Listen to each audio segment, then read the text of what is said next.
IMD દ્વારા જે forecast issue કરવામાં આવ્યા છે, અમે આપણા ગઈકાલે ઓરેન્જ ઝોનમાં હતા, આજે પણ 2 દિવસ પહેલાં આપણે રેડ ઝોનમાં પણ હતા, આજે ઓરેન્જ ઝોનમાં છીએ.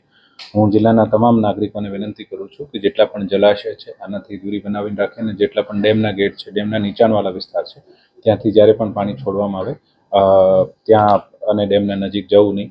જિલ્લામાં ગઈકાલની પરિસ્થિતિ જોઈએ, જિલ્લામાં ઠીક એવરેજ વરસાદ પડ્યો છે.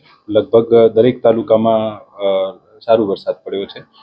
રાજકોટ તાલુકામાં 60 mm જેવો વરસાદ પડ્યો છે. આપણે જિલ્લામાં અત્યાર સુધીમાં 464 mm જેવો વરસાદ થઈ ગયો છે. એવરેજ 550 થી 600 mm ના વચ્ચે થાય છે, જે લગભગ 80-85% આપણે વરસાદ જે છે આ પડી ગયું છે.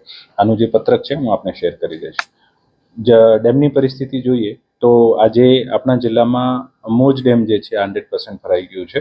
આજી 1 જે છે આ 88.7% ભરાઈ ગયું છે. આજી 3 જે છે આ 96% ભરાઈ ગયું છે. ન્યારી 2 છે 100% ભરાઈ ગયું છે. લાલપરી જે છે 100% ભરાઈ ગયું છે અને ભાદર 2 જે મોટો ડેમ છે આ 74-75% ભરાઈ ગયું છે.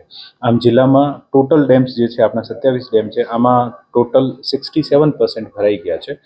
આપણા જે મુખ્ય રૂપે જે મોજ, આજી મોજ, પછી આપણું વેણુ 2, આજી 3 અને ભાદર 2 આ ડેમ જે છે આમાં બીજા ડેમમાંથી પણ અમુકમાં પાણી આવતો હોય, ફ્લેશ ફ્લડની શક્યતા રહે છે, જેથી આના નીચાણવાળા વિસ્તારમાં તમામ માણસોને અપીલ કરીએ છીએ કે ખાસ કરીને તકેદારી રાખે અને આ તમામ જે ડેમ જે મેં નામ લીધું છે આમાં પાણીનું વહેણ ચાલુ છે અને મોજના, પછી આજી 3ના અને ભાદર 2ના જે ગેટ છે આ ખોલવામાં આવી ગયા છે.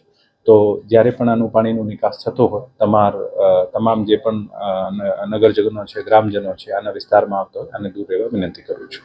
આનું જે પત્રક છે આપને હું સર્ક્યુલેટ કરું છું.